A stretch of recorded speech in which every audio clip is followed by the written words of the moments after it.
Laporto this round. He's lost the first two for my money. He needs to lift the tempo. Oh, nice right hand from Tapley. Big weekend of boxing on a global scale. Of course, Roy Jones Jr. Of course, Roy Jones on Sunday, isn't it? Yes. But our big one, we're focusing on Gary Sinclair. Gary Sinclair in South Africa, fighting for my old world title, the IBF Super Featherweight title. And Gary Sinclair in with a real big chance. Yeah, I believe so too. Yeah, good fighter, Gary Sinclair. Good fighter, good person, great ambassador, Gary Sinclair. And certainly on behalf of the Australian boxing community, Australian sporting community, wish him all the very best in his pursuits. Let's hope that he doesn't get a Nafel Benraba crook decision, which our West Australian fighter from Tunisia via the Sydney Olympics was clearly robbed in Miami for Koshizou's old light welterweight, IBF light welterweight world title 2 weeks ago. Disgracefully robbed, I think, is probably more apt. Yep. And to get any more particular, we'd have to swear. And we're certainly not going to do that. Such as boxing, and for Benraba will live to fight another day, and he most certainly will. True, Andy, but losing a world title fight, getting that opportunity, quite often doesn't come twice in a lifetime, and I've got a feeling it will come in the not too distant future, just because of the showing he put in and the decision. Maybe let's hope he gets a red. Good comeback from Laporto.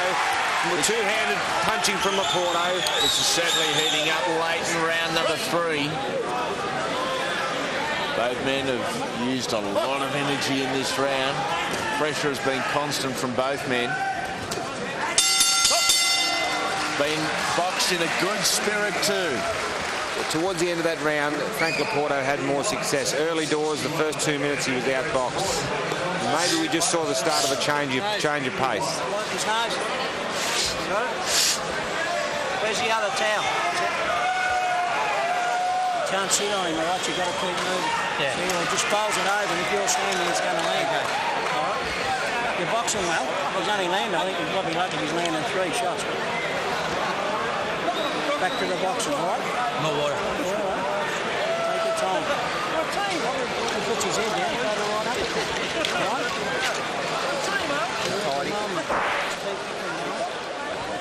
Have a look at some of the action from the previous round. It really was around, probably the first 2 minutes was more so Paul Tapley. Frank Laporto. Tapley was more liberal with his punches late. Tapley was shaken there. He was shaken there. That hurt him. Now, that's what Laporto's got to do. He's letting the fight slip away. 3 rounds down. He's got to lift the pace, Frank Laporto, if he wants to pinch the decision here. For my money, Tapley got the first 3. The last one closer, and Frank Laporto did have more success in the final 30 seconds of round 3. Paul Tapley, no stranger to Melbourne. His last 2 bouts have been down here. Of course, the one to Frank Laporto, and then October of last year, where he lost a majority decision to Shannon McMahon for the vacant Australian welterweight title. Yes. And again, if memory serves me correctly, that was a night where the judging and scoring was very much against the grain. Yep. 2 of the judges had it all but a shutout, and one judge had it 94-94 or something similar. Yeah, that's right. But it was, for my money, Shannon McMahon did win the fight well. I think he had Tapley down twice. No arguments.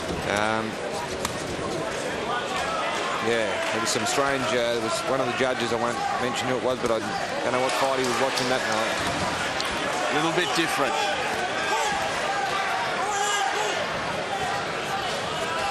Lunging again is Laporto. Middle stages of round number 4, scheduled for 8, and we're at welterweight.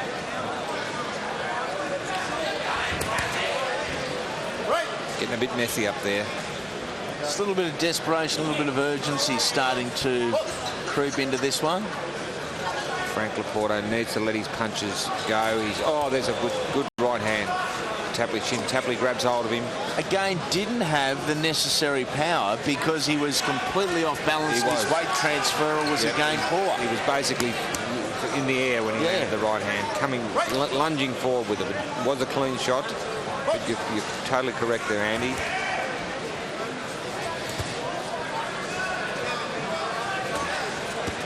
Chopping right hand there. Tell you what, Tapley hasn't been hard to find. He has been right there and walking in on Laporto for the majority. But he's always got that educated left hand out. And, you know, it's always a winner. You've got an opponent walking up on you like Frank Laporto is. Keep that jab out. Keep working it. Laporto looking, walking up, looking for a big shot. Bobs and weaves well, Laporto. Makes his opponent miss. But he's not countering off it enough.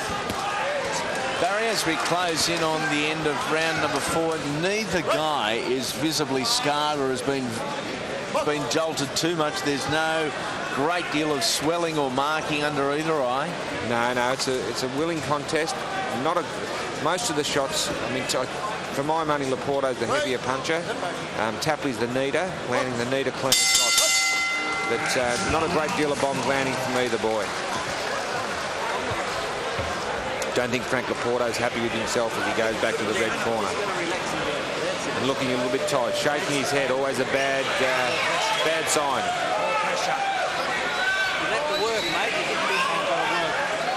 Our beautiful ring card girls here giving the boys something to smile about at ringside. 1, 2 here and there. Punch there, you're not doing anything. All right?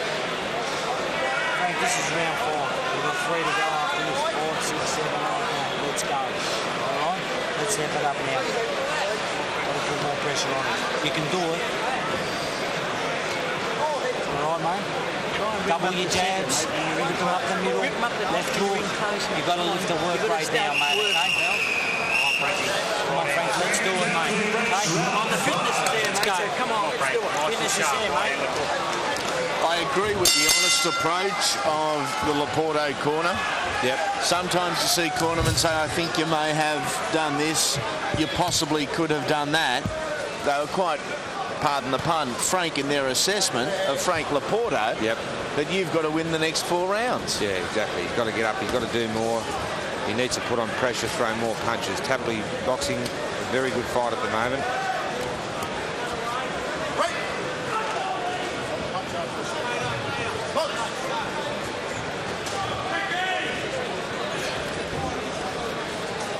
Just some nice work again by Tapley. Laporto moving in, lunging, but then not really committing himself to any punch. Frank, I don't think was happy with himself at the end of the last round. He's finding Tapley hard to tag cleanly. Even though he's in front of him, he's got the left hand out. His defence is tight, Tapley. Considering by and large, in the last time they met, 2 of the 3 judges at least scored about 59-55 over 6 rounds in favour of Laporto, which gives you an indication of how well he dominated. Yes, well, it's certainly a different kettle of fish at this stage. With Tapley on our unofficial scorecard in front, good right hand there from Laporto. That shook Tapley up, and Tapley fires back. Hands have dropped a little bit on Paul Tapley. Now Laporto just not jumping on the accelerator there and rushing in, which allowed Paul the opportunity. A couple of deep breaths, and just to compose himself, he got the hands back up reasonably quickly. Final minute 20 of round number 5 into the second half of this match if we go to the judges' scorecard. Laporto trying to do what his corner's saying, but Tapley equal to the challenge. He's just being outworked, isn't he, Frank Laporto? Takes a couple, Laporto throws a couple, might land a couple, and then Tapley comes back and counters with 3 or 4 clean shots. Under a minute remaining, round 5. Frank Laporto has had some success, but not enough. Tapley just a little too slick. He's been shaken a couple of times, Tapley. Laporto needs a knockdown. Oh, there's a big right hand, just as we said it. Laporto realises he's hurt his opponent momentarily, but Tapley composes himself quickly, gets behind that jab again and again. A sneaking left hand there from Laporto. He's caught on the side of the face and the right shoulder by Paul Tapley. Oh, there's the right hand again. Better round for Laporto. He's starting to get on top this round. Getting messy up there, though. Old-fashioned WWE side headlock put on. That'll slow Paul Tapley down, and a better final couple of minutes to the round to Frank Laporto. And then again, you say that, and Paul Tapley pretty much dominated the opening 60 seconds. Yeah, he did. The last minute, Frank Laporto landed a couple of right hands, took his opponent momentarily, but needs to do a lot more. Sixth round, isn't it? Coming up. Now onto the step up. All right. More combat. All right. We'll see how we go. All right. You keep your hand up. You don't come out of it. You've got to come out that side or that side. All right. Put that in. Give it on, Mick. There, won't it?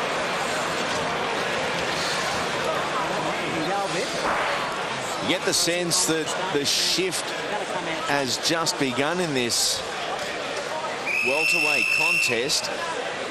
For the opening couple of rounds, it was certainly Paul Tapley in the black, but Frank Laporto in the white trunks. They're just giving his corner cause for optimism. It was a better performance. Was it enough to take the round? I'm not sure. Yeah, pretty close. I doubt it. Laporto needs to capitalise on what he did at the end of the fifth, and he needs to put on big pressure. But Tapley's equal to the task again.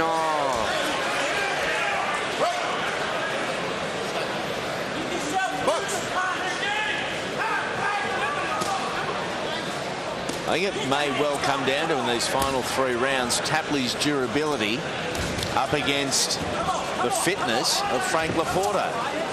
Yeah, well, I don't think Frank's been hurt at any stage, and I think Paul Tapley's been shaken on a number of occasions. And Laporto really needs to, maybe score a knockdown or two to get himself back into the scoring.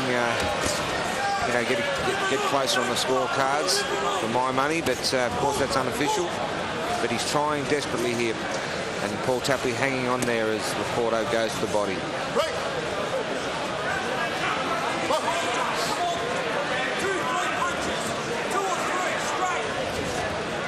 The jab's been a winner for Tapley all the way through.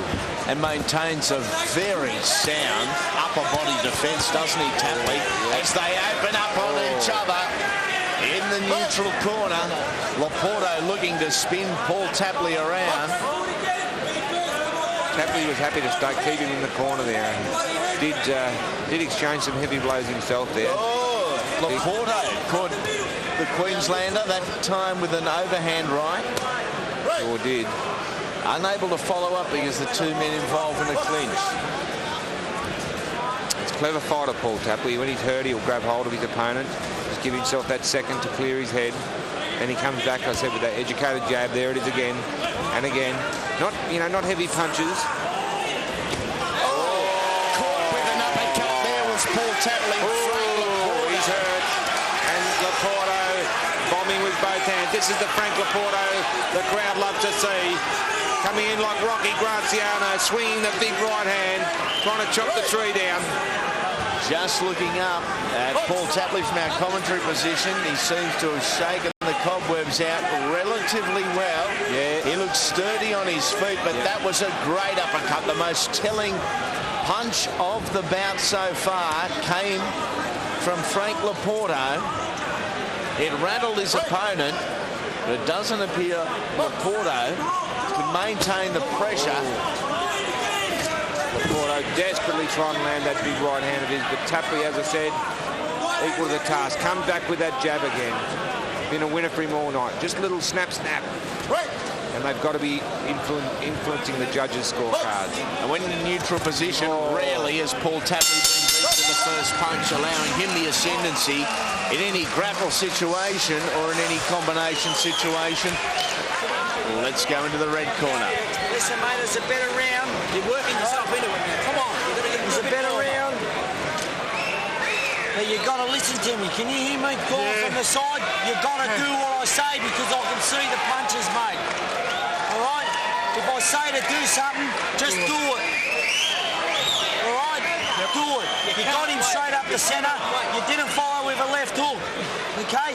Every punch you do from now on, whether it be up the middle, a right hand, you got to follow from it with a left hook. But you got to keep yourself some distance, mate. All right, it's no good punching. Not keeping distance this time was Laporto. Oh, see that uppercut there. Seconds out. Oh, look at that in slow-mo again. That rattled Paul Tapley. Did it ever. And it was probably too good an uppercut in respect to the positioning of where Tapley was. It probably caught him under the chin more so than right on the button, which could have been the saving grace. Yeah, no, it was a nice shot regardless, and it did shake Tapley, but he recovered well. Credit to his fitness. Tough kid. 29 years of age, Paul Tapley. Laporto looking for the big ones. Needs to let him go with both hands. Needs Just to seems a score little off knockdown. his game, Laporto, tonight. Yeah, Not willing to move in and capitalise on any opportunities that are there. There's that left hand Barry was talking about over the course of the last couple of rounds. Tapley very good with it. Yep, nice neat boxer, Paul Tapley. Hands held high. Snaps that jab out continually, even when he's under pressure. There it is again. Lands on Laporto's face. Laporto tries the big hooks. Big punching from Frank Laporto. He needs to give himself some room for leverage.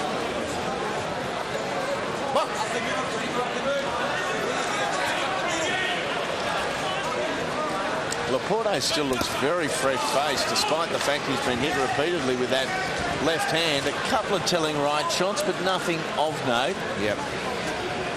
No, it's just a nice, neat jab that's, you know, scoring, not doing huge damage. Good jab back there by Laporto.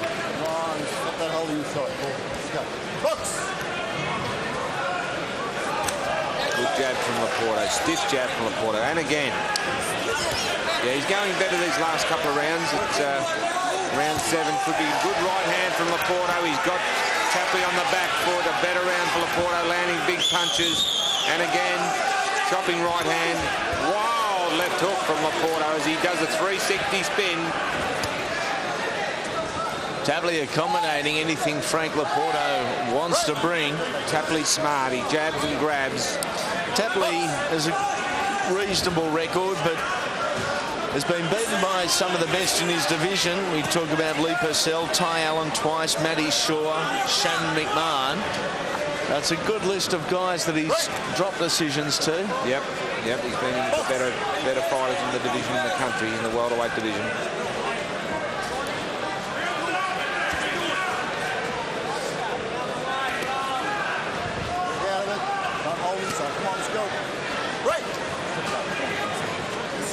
Pretty good round for Laporto. He's put on a lot of pressure. He's landed some good shots this round. Tries a wild one there. But it's the neatness of Tapley that will impress the judges, and Laporto gets tagged coming in there. The jab's in his face. Oh, big punches landed. Uppercut landed by Tapley, and a left hook landed by Laporto simultaneously there. The durability of Paul Tapley has been impressive tonight.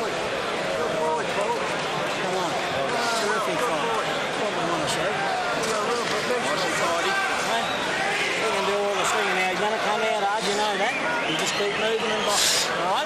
No. Listening to me? Yeah, mate. Put that in there. All right, box. He's going to come out hard. We know that. Now get caught. Stay there and box and just do that. Having a look at some of the action from round number 7. Again, a round that Laporto improved his performance on. Yep, he did. Difficult to say from our vantage point anyway. Any great confidence exactly who did win the round. It's been an entertaining matchup. Yeah, it is a very entertaining matchup. I think Laporto probably deserved the last. I think whatever happens here, we might be going to fight 3 in the series. Yes, you could too. Have the tiebreaker. Because I would think that the judges would have Tapley ahead, I would reckon. Big left hook from Laporto. Both guys very willing. Frankie Laporto loading up here in the 8th and final round. He needs a knockdown. And he knows he needs a knockdown. Tapley be happy to fight. Paul Tapley has been great with his jab tonight. He doesn't mind brawling if that's what's presented to him. He's fought a smart fight, Tapley.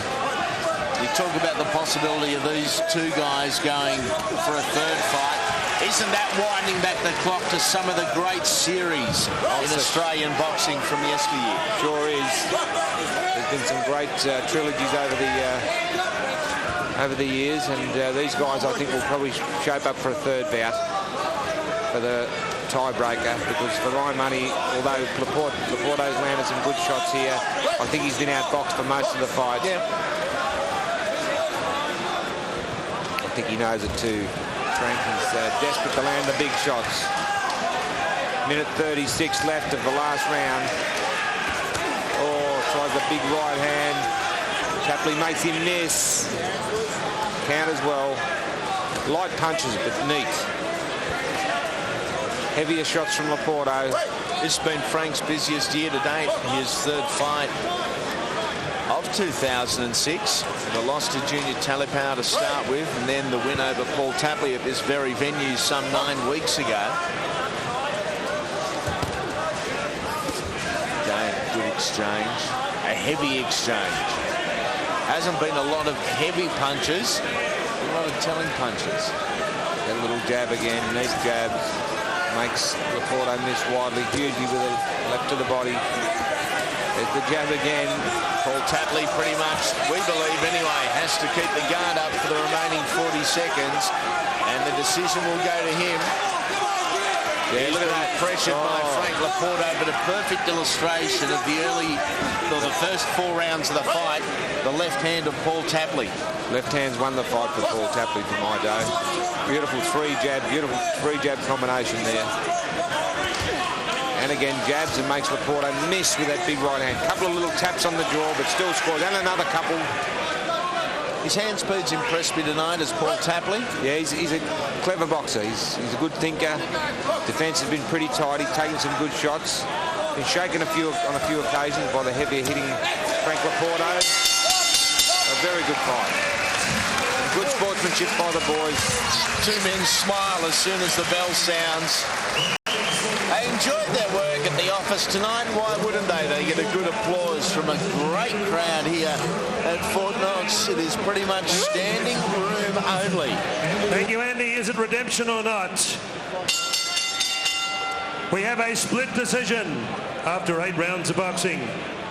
Judge Gus Mercuria gives it 78-74 to the blue corner.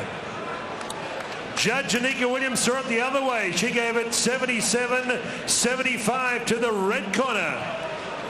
Your final judge, Andrew Campbell, had it 77-75 by split points. The winner, blue corner, Paul Tornado Tapley. A split decision there. I must admit, I thought Paul Tapley was more in control than perhaps the scorecard suggests. 78-74. That was about the right money for me. For mine, yep. Yeah, 78-74. And again, we're only the commentators. It doesn't matter what we say. Doesn't matter what we think. It's the judges' scorecards that are official. And Paul Tapley, he is our man. Ladies and gentlemen, he was born in Kyoto, Japan. Now lives in Cebu City in the Philippines. 23 professional fights. Ladies and gentlemen, with his mentor, trainer, Mr. Hidei, would you welcome Nori Iwutani.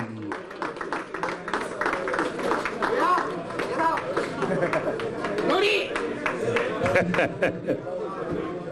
Gatsbo. 65.1. Okay, well done. Gee, no problems with the weight tonight. Would you welcome Kid Dynamite, Fatai Onikeke.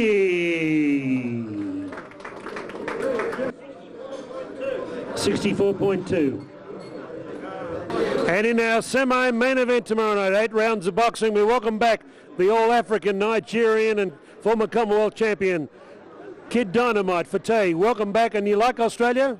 Yeah, I like Australia. Good. And do you know much about your Japanese opponent? He actually was born in Osaka, Japan, but he lives in Cebu City in the Philippines. Have you ever fought in the Philippines? No, I don't know anything about him. Are you feeling quietly confident, 8 rounds? You reckon it might go the journey, or you think you might win inside the distance? Yeah. You're quite confident. Yes, sir. And Murray Thompson been working out with you especially for this big fight? Yeah. Good luck. You've settled well in Melbourne. Yeah, thanks. Would you welcome, originally from Osaka, Japan, now living in Cebu City in the Philippines. Ladies and gentlemen, would you welcome Noriharu Iwutani. Welcome to Australia. Yeah, thank you very much. Thank you. Hello, good evening, Ozzy.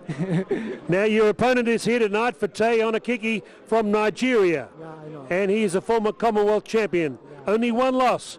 How do you feel about this big fight? Yeah. I know my opponent is good boxer.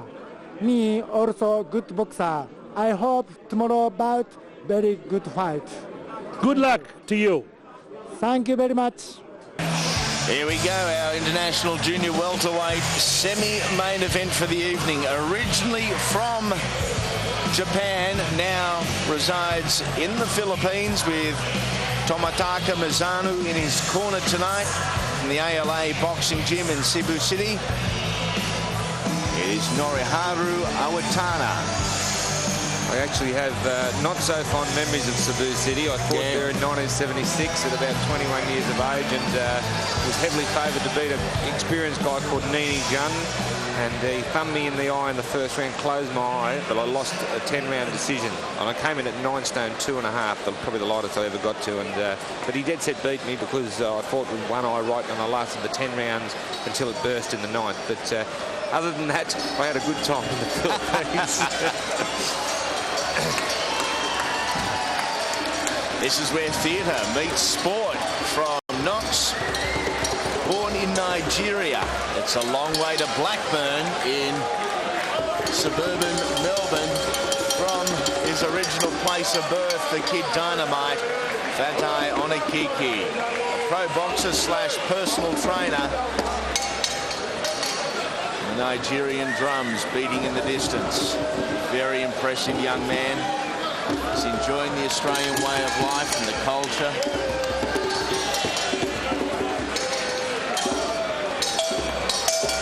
Very colourful African contingent coming to the ring to bring Onikeke in.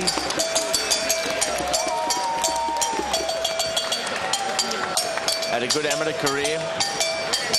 36 bouts, 36 wins, 15 inside the distance. You can't do much better than that. Your dead set card.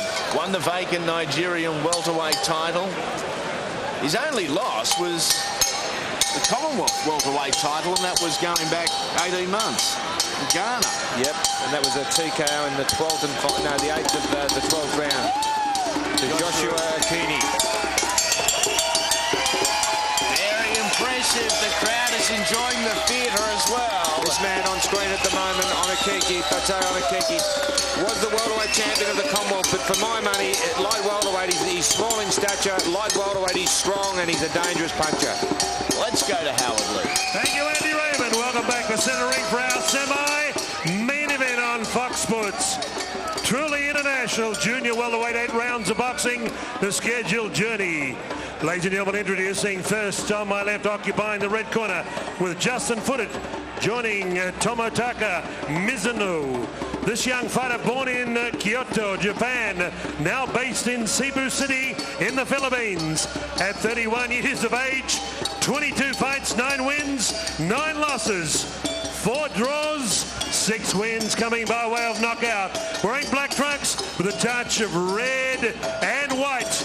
Would you welcome to Australia from the Philippines, Noriharu Iwutani. Noriharu Iwutani. And across the ring with the All-African band, saluting a man from Lagos, Nigeria, now based in Blackburn, Victoria. He's the former Nigerian welterweight champion, the All-African and former Commonwealth welterweight champion. What a great record. 18 fights, 17 wins, only 1 loss, 14 wins coming by way of knockout. At 64.20 kilograms, wearing Brunswick green trunks with a touch of white. They call him Kid Dynamite, Fatai Onikeke. Onikeke. Your judges, Andrew Campbell. and Mika Williams' prize bet whistle. And when the bell tolls, the first of 8 rounds, the man in blue, it's Malcolm Bulner. Here we go, and the drums have finished. What would Murray Thompson be thinking about the drums? Murray, the only CD in his car is Kiss Double Platinum. He's never heard any other type of music. No, look, I think that was great, and it really looked as though it got Onikeke in the right sort of mood. Certainly did. Okay, gentlemen, shake hands. Well warmed up. I'll give you your rules. Come on, fighting at the bell. And the best man male. Good luck to both your fighters. Shake hands now. Shake hands. Go back to your corners. At junior welterweight, vastly different physiques. Yes, he's really cut at light welterweight. He's, as I said, not very. He's quite a short stature fighter, but heavily built at light welterweight, and certainly got power in both hands. 14 knockouts and 17 wins. He knows how to do it. Up against Noriharu Iwutani. Have a look at this. It's interesting, eh? What's he doing? Just moving, feeling the ring. Iwutani. That was a strange exhibition. He sort of went around 3 sides of the ring and touched it, but look at those punches. Already hard punches landing from... Iwutani looks like he's almost trying to do the limbo. There's just no stick in centering. He's crouching very low, the legs spread wide apart. Yeah, they sure are. That's playing away from his height and reach advantage too. An indifferent game plan. Yeah, no, he's a fighter. He's not a boxer. You can see that already. He wants to stay up there and have a slug. And heavy-handed, heavy foot. Yeah, this is going to suit Onikeke, I think. Oh, grazing right hand. Onikeke brings a smile to Onikeke's face, looking very supremely confident in the first round. First minute of the first round. Just his 3rd fight in Australia. Onikeke, I'm talking about, in the green trunks. Oh, good left hook there from Iwutani. He's got some heavy hands, Onikeke. He has. He sure Trying has. to sneak through with that right hand, and that is already he's starting to hurt Iwutani. He's hurt. He's wobbling. He fires back with a left hook to the body, but he was unsteady on his leg there. Firing back with the right hand, it found target. Our Aussie boy did not flinch an inch and has started an onslaught of his own. Another left hand fired by our Filipino visitor. Iwutani bravely standing in the eye of the storm there, firing back but getting bombarded. A couple of times there he went close to losing his legs, I think. Fires back with a good left hook. But Onikeke supremely confident, firing off big punches here as he rolls away from Iwutani's countering blows. These two could fight in a telephone booth, I tell you. Oh, good left hook from Iwutani. Certainly firing off the left hand with some reasonable success, Iwutani, but he is just being completely outpowered at the moment. Now muscled by Onikeke, who again has the visitor back to the ropes, head down, in a position not conducive to really throwing any punch of note. He's going to put Iwutani down before too long, I think. Here we go. He's got him in the corner. 3 uppercuts there. Iwutani on unsteady legs. Fires back a good left hook. And again, he's game. The Japanese Filipino is certainly game. Just trying to roll that right hand is Onikeke, getting in close into the grapple. Wow. They didn't. They got on top of each other and just stayed there for the whole 3 minutes swapping punches. They could have been tied together with a 2-foot bit of rope and it wouldn't have bothered either of them. No doubt. Okay. Lay the jab out there. Tee off with the right hand. Stick your jab in hard. You got a good jab. No, you don't have to work. Supremely confident there. Don't waste all your energy early. Okay. Some of the heavy-handed action from round number 1. A couple of times I thought Iwutani was going to go. And I think you'll see it happen, but Onikeke wants to be careful. He's copped some good countering left hooks and rips to the body. I mean, he didn't seem to be too worried by him. Round 2. Iwutani didn't look happy going back to the corner at the end of round 1. I think Onikeke will stop him maybe this round. He's keen to get on with it. Time out. What problem we got here? Just a little time delay. Hang on. Too much Vaseline. All good. Too much Vaseline. Too much Vaseline. And very slack corner work there. Forgot to put his mouth guard in. Okay. That was, I think you'll find, Iwutani's choice not to put the mouth guard in straight away. Yes. And what they've done, they've bought themselves another 20 seconds, I guess. I don't think it'll do him a lot of good. Won't take 20 seconds to count him out, and you would expect that to be this round from what we saw in the opening. And if there's any indication of the talent of Onikeke, we're going to have to look a little bit harder and pay a little bit higher prices to get someone out here that is actually going to challenge him. He's doing this so easily. He almost doesn't look at his best. He looks a little lazy at the moment. The hands are down. He's not fully focused. Extremely confident. Yeah. Big punches, big uppercuts. Iwutani walking up with his hands. I fired back a good left there. Game is Ned Kelly, but you just get the feeling sooner rather than later Iwutani's going to fold under the barrage. But Iwutani walking up. Oh, look at his face. His face is red as he back to the ropes. Here we go. Oh, man, look at this.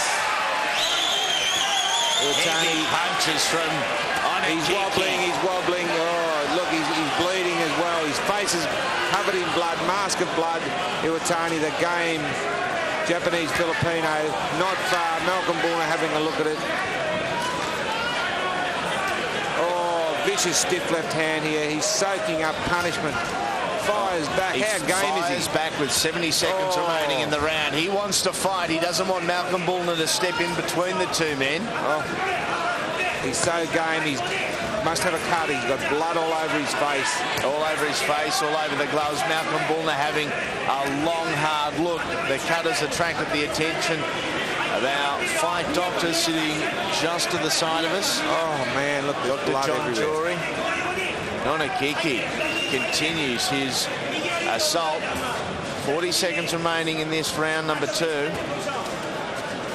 He's been brave, our visitor, but copping far too much leather. For mine, I'm with you, Barry. Have a look at the blood. He spat his mouth guard out. There's blood covering his face. Malcolm Bulner looks at the face. Going to stop it. Now bring him to the doctor. Go. Dr. John Jury having a look at the cut. Let's see if we can get a clear look at it.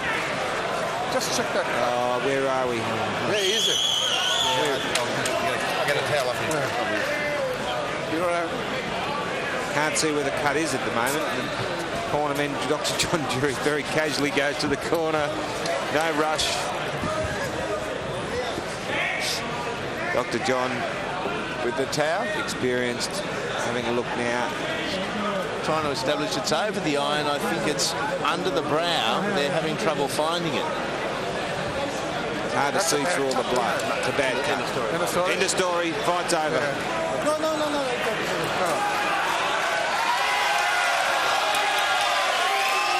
The fight has been called and called off in favour of our local boy, Fatai Onikeke. And I think very good call by the doctor. Onikeke well on top. And a very brave visitor. I think that's a good decision on behalf of the doctor and the referee. If the contest had have been In the later round.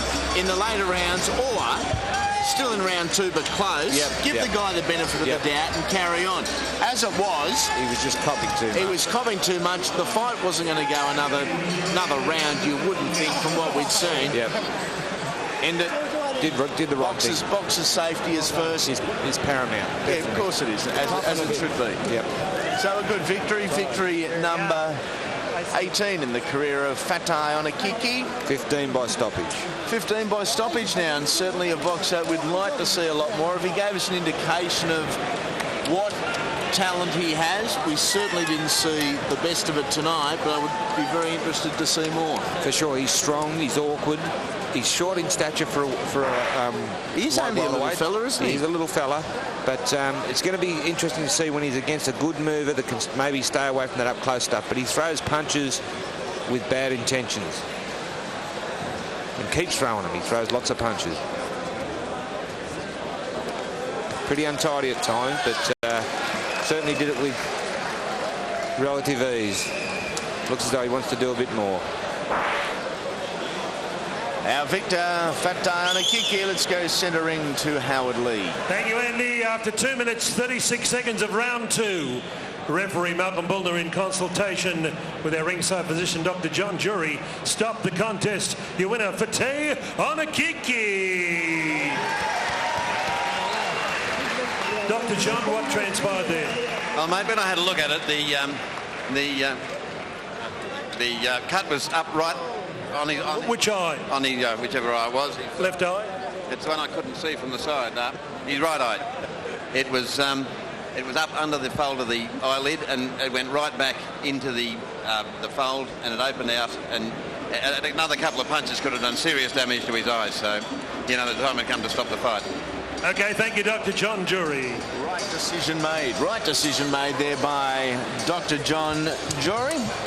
And your victor is Fatai Onikeke. Would you welcome, ladies and gentlemen, in our OPBF middleweight championship fight. Ladies and gentlemen, would you welcome with Mr. Kamikaze, his mentor, in the corner. Would you welcome, ladies and gentlemen, with Justin Footit from Tokyo, Japan, A.G. Nakamura. A.G. Nakamura from Japan. Step up to the scales for the official weight. And the official weight is? 72.1 kilograms. Is that perfect, Noel? 72.1. The Indian Warrior from Blackburn, Pradeep Singh.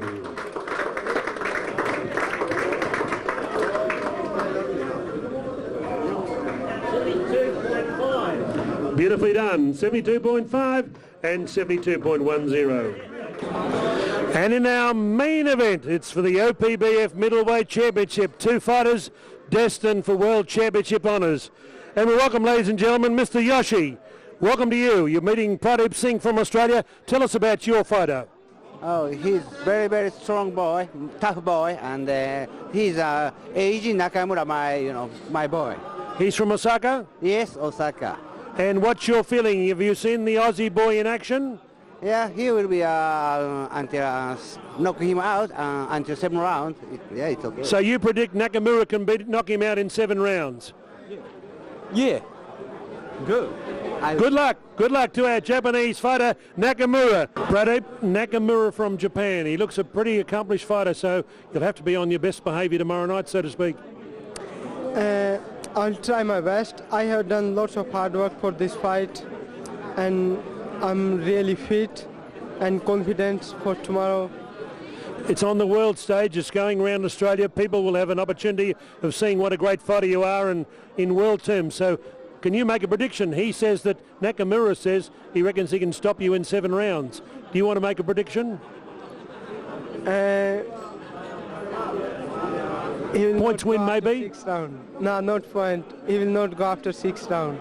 So you reckon 6 rounds? Yes. Good luck. Pradeep Singh representing Australia tomorrow night, and Murray Thompson. Good luck. Thank you.